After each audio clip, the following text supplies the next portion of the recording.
tug go by, smell the fumes of her diesel. She blasts off her horn. I stand there in the way. Hear the throb of her engine, the crying of seagulls, dipping and a weaving around the old LCJ.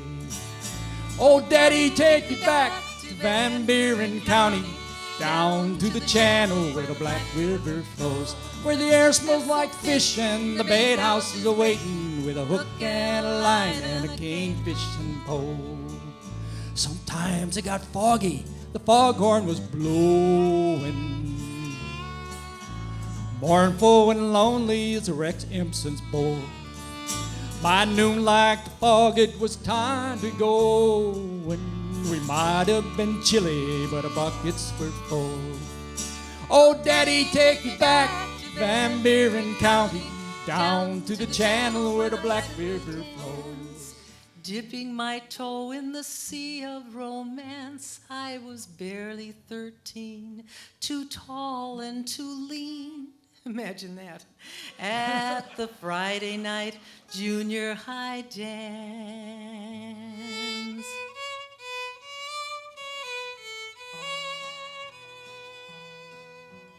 Boys on one side, girls on the other. Should I take a chance?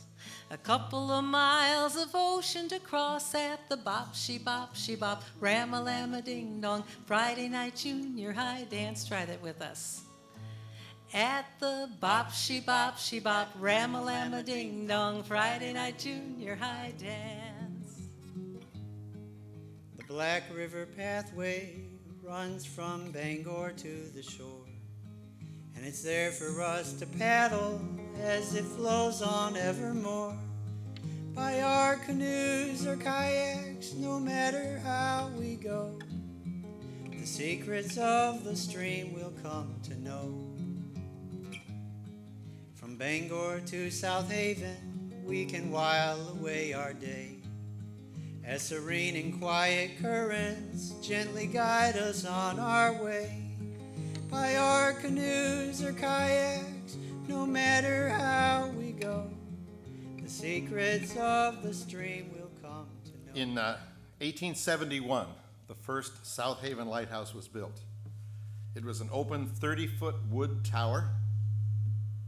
The lower deck of the tower was a storage room that contained supplies to maintain the light, and was also used as a place of shelter when the lightkeepers worked on the light. In 1903, after 30 years of harsh Lake Michigan weather, the old wood tower was replaced by a new 35-foot cylindrical metal tower. The lighthouse is now owned by the Historical Association of South Haven and serves as a symbol of our beautiful town.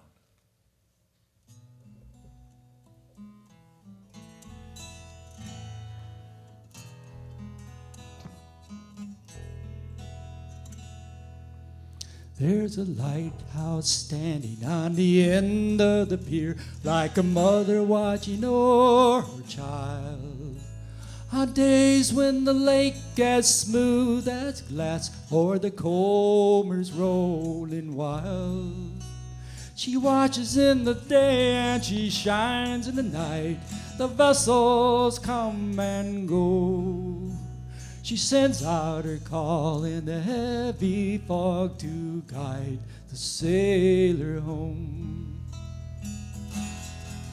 She's been there in the sun, there in the rain, there in the ice and snow, watching the sailors passing by and watching the children grow.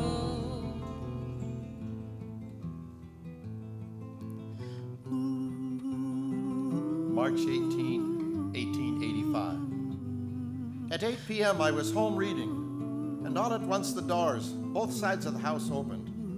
In rushed 42 vessel owners and captains and mates and sailors. It was my birthday, being 45 years old. They filled the house full, no standing room. They brought our friend Crasso, and he opened the ball with a nice piece of poetry, and then presented me, in behalf of the seamen of South Haven, with a splendid badge and a name and my name and date and lighthouse, anchor, spyglass, and yacht engraved on the back. A splendid, nice present. I thanked them in my poor way. Then they sung a number of nice songs and left for home after giving me 3 rousing cheers such as sailors can give. It was one of the happiest evenings of my life. Oh, Captain Donahue, the keeper of the light. Oh, how you kept it burning in the darkest deep of the night. For 35 years of faithful care, you brought us to safe harbor. Oh, Captain Donahue, will you rest in peace tonight? He lost a limb, but not his life, in 1864. In the battle of the wilderness of the bloody Civil War, appointed lighthouse keeper in South Haven came to dwell, where the tempests on Lake Michigan can shake the doors of hell. 71, I worked in the mill where the Black River runs. The timber they cut comes floating down, where the Michigan meets some at the edge of town. $1.50 for 11-hour day. We'd peel them logs as they came our way, ripping out boards to build them towns, shipping out lumber when Chicago burned down. Help us out. Shipping out lumber when Chicago burned down. Imagine that this young man, raised in the school of self-reliance, was well on his way to becoming the man, a leader of leaders in science. They called him Liberty, Liberty Hyde Bailey, Liberty, Liberty Hyde Bailey.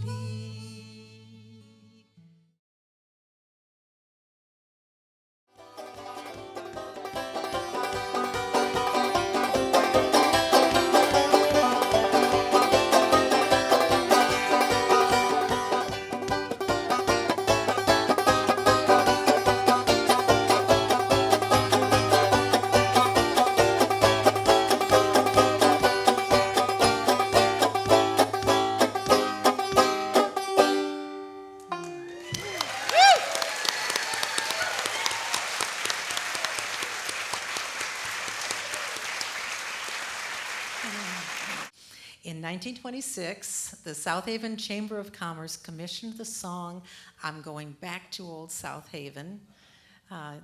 It was written by Orley Johnston, and they commissioned it to promote tourism here.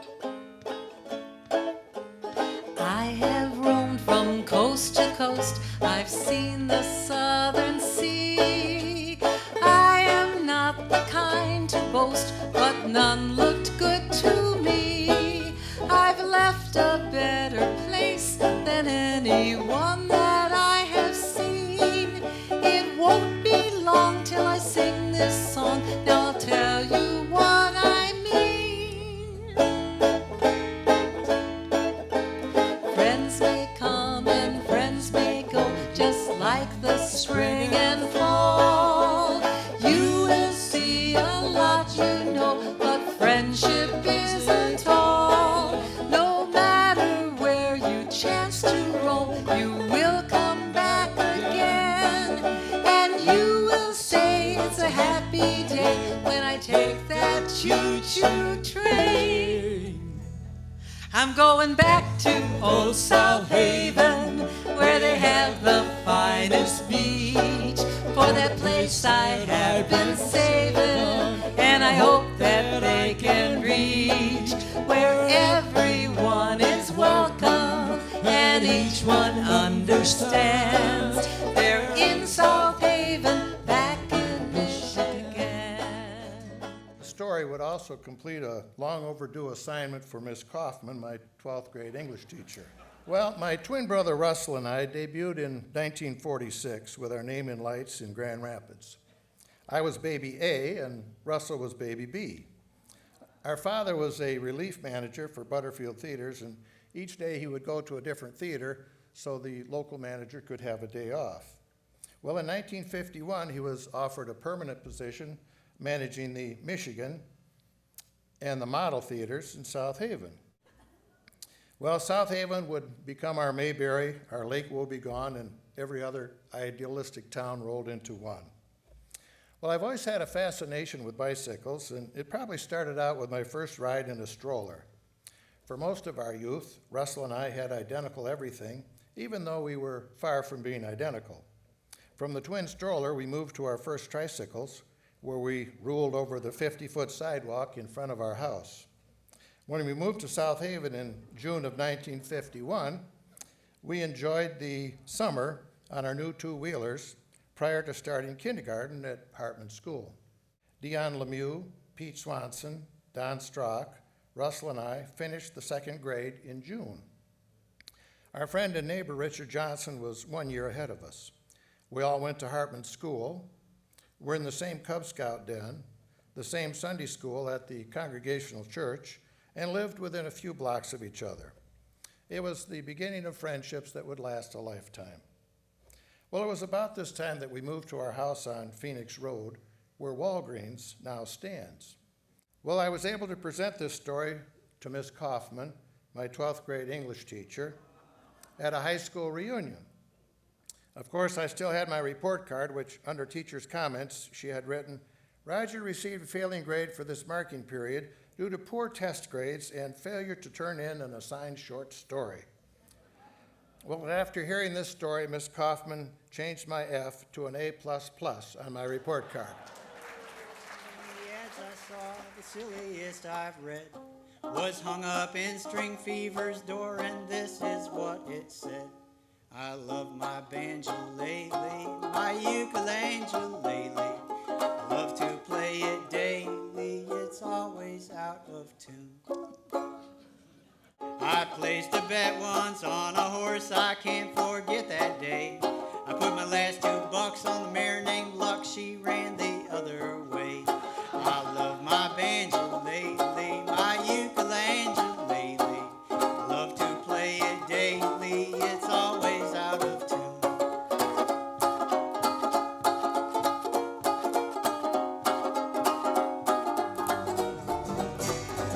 Well, I got me some candy at Louis' store. Always found what I was looking for. Riding around this old town. Got me a shirt at N&R, and I bought my gas at Super Par to ride around this old town. Riding around my hometown. A dime for a pop and a candy bar, $1 in the gas tank to take you far. In my 57 Chevy, the windows down, Beach Boys singing, I get around, riding around this old town. Riding around my hometown. A dime for a pop and a candy bar, $1 in the gas tank to take you far. In my 57 Chevy with the windows down, Beach Boys singing, I get around, riding around my hometown.